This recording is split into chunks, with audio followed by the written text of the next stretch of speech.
a vu un ancien pilote Yamaha reprendre le guidon et c'était assez émouvant, Eric. Ouais, et quel pilote, puisque ce même week-end, il y avait le festival Off Speed à Goodwood.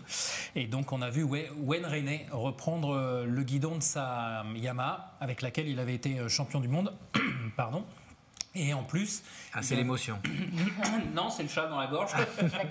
Voilà. Et non, mais en plus, ce qui était formidable, c'est qu'il y avait Kevin Schwantz qui était là, ton ancien coéquipier, mon ancien pilote. Voilà. Il y avait Kenny Roberts et Michael Doohan qui étaient là, et Dani Pedrosa également. Donc, on a eu vraiment un beau parterre de champions à Goodwood. Alors, pour ceux qui ne connaissent pas Wayne Rainey, on le connaît bien sûr, mais c'est un ancien triple champion du monde Yamaha qui avait été victime à Misano d'un accident et qui est resté paraplégique. Et donc il a repris le guidon. Il l'avait déjà fait, oui. mais là, c'est toujours émouvant. Michel, un petit mot sur Wayne Rainey? Écoute, moi c'est mes débuts dans le métier, donc j'ai beaucoup de souvenirs avec lui. Voilà, j'ai connu ces 2 derniers titres et j'ai vécu, j'étais à Misano le jour de cet horrible accident.